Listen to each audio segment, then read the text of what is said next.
पर अगर बात करते हैं तो नाम सिर्फ और सिर्फ आदम जी का आता है, राइट सर। और सबसे इंपॉर्टेंट चीज ये है कि we are monitored by security exchange commission of Pakistan. और सर इंश्योरेंस लॉ के मुताबिक हर इंश्योरेंस इंडस्ट्री हो या इन्वेस्टमेंट इंडस्ट्री हो या ब्रोकरेज इंडस्ट्री हो या फाइनेंशियल इंडस्ट्री हो, उसको अपने आप को रजिस्टर्ड करना पड़ता है लाइसेंस हासिल करने के लिए। और एक एजाज की बात तो मैं आपको बताने ही भूल गया हूं सर कि हम दुनिया के सबसे बड़ी कंपनी म्यूनिक राय से री इंश्योर्ड हैं।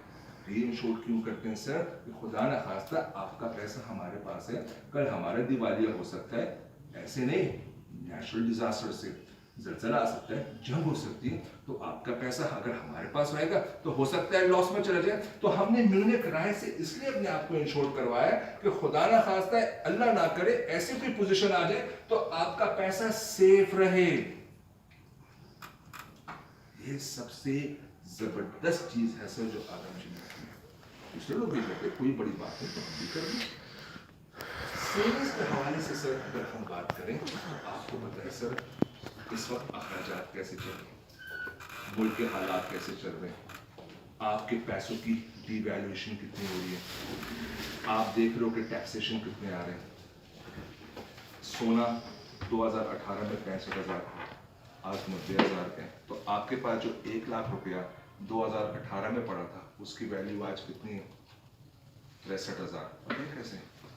1 लाख में आप 1.5 तोला ले सकते थे 2018 में, आज ले सकते हो? नहीं, 1,27,313 रुपये खर्च करने पड़ेंगे तो 1.5 तोला आएगा। तो अगर आप 27,000 रुपये माइनस कर दें 1 लाख में से तो आपकी वैल्यू तो सर रहेगी 63,000 रुपये। तो हम सेविंग के हवाले से ये चीजें भी आपको देते हैं कि अपने पैसे किस तरह सेव किया जाए जो कि आपके इन्फ्लेशन को भी कैटर करे। और साथ साथ आदम जी ने एक बहुत जबरदस्त काम किया जो आज तक किसी ने प्राइवेट सेक्टर में नहीं किया। हमने रिटायरमेंट पेंशन प्लान्स को इंट्रोड्यूस किया। हम रिटायरमेंट प्लान्स भी आपको दे सकते हैं, हम आपको लॉन्ग टर्म इन्वेस्टमेंट भी दे सकते हैं। तो यहां तक कहने के मकसद ये है सर कि ये हमारा इंट्रोडक्शन है। कितने मिनट हुए? 4 मिनट। इससे ज्यादा बात नहीं करनी इस इंट्रोडक्शन में। ये इंट्रोडक्शन वैसे आदम जी के ये हम किसी और के लिए करते थे, लेकिन ये मेरा फार्मूला है, आज से नहीं 2008 से करता हूं। जो भी कंपनी में होता हूं पहले हिस्ट्री, सर्विसेज, सिक्योरिटी, सेविंग। अब जो मैंने बातें की है ना, अगर मैं AFU जाऊंगा मैं आदम जी के AFU चेंज कर दूंगा। मैं फैमिली जुबली जाऊंगा वहां भी कर दूंगा, फैमिली जुबली ऐसे है और नाम चेंज कर दूंगा। मैटर वही है, 7 मिनट से ज्यादा नहीं। इस 7 मिनट में कितनी दफा मैं झिझका हूं,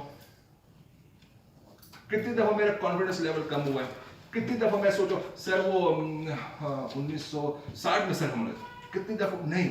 you need to present yourself, you need to have that confidence level. वो आंखों में आंखें बात करने का तरीका बहुत होता है। मेरी प्रॉब्लम ये है सर कि when I used to meet with people, मैं आंखों में आंखें नहीं मिला सकता था, तो मैं लोगों की माथों को देखता हूं यहाँ पे, तो लोगों को नजर आता है कि I am doing the eye contact. तो you need to build up your level at that particular stage, जहां पे जब आप बात कर रहे हो आपको पता हो कि मैं, और प्रेजेंटेशन बोरिंग नहीं बनानी, एंटरटेन करना है, जबरदस्त बनाना है, थोड़ी एक्टिंग करनी है। जैसे मेरे वॉइस मॉडल सर यूं, क्योंकि you need to be one of the best actor. ठीक है, कतरीना कैफ से अच्छी बनो, शाहरुख खान से, सलमान खान से अच्छे एक्टर बनो। ये पूरे सब कुछ आपकी एक्टिंग ही होती है। आपके फेशियल एक्सप्रेशन, आपके वॉइस मॉड्यूलेशन, आपका आई कांटेक्ट, आपका बॉडी स्ट्रक्चर, आपके हाथ हिलाने का स्टाइल, आपके खड़े होने का स्टाइल, ये सब बहुत काउंट करता है आपका। अगर मैं यूं खड़ा हूं ना सर, वो हम ना आदम जी को हम ना 1960 से आया था सर, वो ये क्या कहते हैं सर, हो गए सर, वो एक साकिब जो करता है कानों में उंगली, सर वो ना नहीं करो, don't do that. You need to be very clean when you go and meet with the customer. Sir मेरे पास उस दिन एक बंदा आया, मैंने उसको ब्लू एरिया बुलाया इंश्योरेंस के लिए, उसके पसीने और डिओड्रेंट लगाए नहीं थे, इतनी बदबू आ रही थी, मैं उसको भेज दिया। वजह क्या है कि when you, मेरे अभी भी बैग पड़ा होगा ना सर, मेरे बैग में अभी भी सब कुछ होगा। Why? You have to keep deodorant. You have to keep a good perfume. वो परफ्यूम नहीं जो सूंघ के बंदा मर जाए, ठीक है ना? थोड़ा लाइट डिओड्रेंट यूज करो, ठीक है। आई एम सॉरी मैं थोड़ा ब्लंट हूँ, when a girl comes and when उससे जब आपको हुआ है तो आप नहीं बात करोगे यार, वो जितनी भी खूबसूरत हो आप नहीं बात करोगे उसके साथ। That's the thing. You need to be clean. You need to show yourself clean. आपके नाखून साफ होने चाहिए, आपके बूट पॉलिश होने चाहिए, आपके पसीने ना आने चाहिए कि आप बात करो पसीने टपक रहो।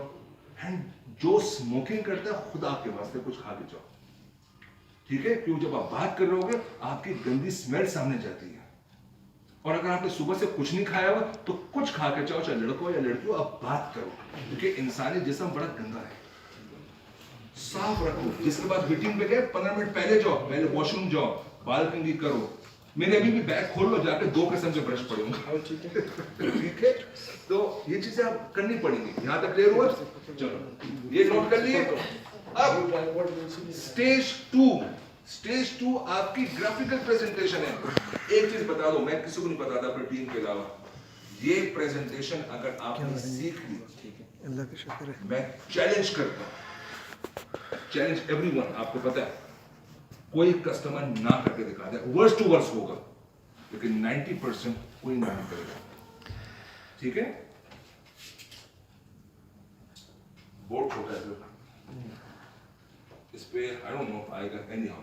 अब हम एक क्लाइंट को डिस्कस करते हैं, एक normal client, right sir. MDRT वाला बंदा नहीं है आपका? आगे आ जाओ सारे, आगे कैसे सर? ठीक ठाक है। एमडीआरटी कितने की है? 2। कहाँ गए हो? इधर हो, आगे आओ, आगे आओ ना। कहाँ गए हो? भाईजान गया हूँ, वही गया हूँ, और अभी फिर दुबई जा रहे हो। कितना बिजनेस क्लोज किया? सर पहले पिछले साल तकरीबन किया था 3.6। गाड़ी कौन सी है? गाड़ी अभी आनी है। फिर एमडीआरटी दियो। अगर करोला जीएलआई नहीं है तो एमडीआरटी दियो। अब हम एक नॉर्मल क्लाइंट को डिस्कस करेंगे, स्टैंडर्ड क्लाइंट को डिस्कस करेंगे, ठीक है। हम एक ऐसे क्लाइंट को डिस्कस करेंगे सर जो 35 साल का है। अच्छा, कौन बनेगा 35 साल का कस्टमर? तो तुम छोड़ो, वो वैसे 50 साल के 35 साल का लग गया, ये अपने आप को ना सेटिस्फाई करता है कि मैं 35 साल का हूं। नहीं सर, आपको सेटिस्फाई करना होता है, मैं 35 साल का हूं। नहीं सर, 3 साल फिर भी, सर 3 साल फिर भी ज्यादा बता रहे हैं। आपके 2 बच्चे और आप 35 साल के हो, ठीक है। इनकम आपकी 1 लाख रुपए, घर का खर्चा आपका 60,000 रुपए, ठीक है। हम एक स्टैंडर्ड डिस्कस कर रहे हैं, मैं ज्यादा नहीं लूंगा, ठीक है। We will discuss the standard client। तो मैं आपको देखता हूँ बड़े अरसे बाद प्रेजेंटेशन दे रहा हूँ, ठीक है ना। सर आपका नाम as per your CNIC? Sir आप की वाइफ हैं, ठीक है, बच्चे भी हैं, शादी हुई, इसका मतलब है, इसका मतलब ये हो गया सर कि आपकी वाइफ है और आपके 2 बच्चे हैं। बच्चों की एज सर एक की एज 3 साल है और एक की 2 साल है, और दूसरी की एज 2 साल है। सर आप के पास 3 डिपेंडेंट है इस वक्त। आप इस वक्त जो लाइफ डिपेंडेंसी आप देखें तो आपकी लाइफ पर 3 लोग डिपेंडेंट हैं। ये छोटा है, आई डोंट नो। सर आपकी एज इस वक्त कितनी है सर? 35 सर। सर पाकिस्तान में एवरेज जो एज है जहां पर रिटायरमेंट होती है वो मेरे ख्याल में 60 है। इसका मतलब ये हो गया सर कि आप अगले 25 साल तक काम कर सकते हैं या काम कर सकेंगे। याद रखना है 2 सेंटेंस। आप अगले 25, इसका मतलब ये हुआ कि अगर 60 साल की उम्र में रिटायरमेंट हो रही है और आपकी उम्र 35 साल है तो इसका मतलब ये हो गया कि आप अगले 25 साल या तो काम कर सकेंगे या आप काम कर पाएंगे।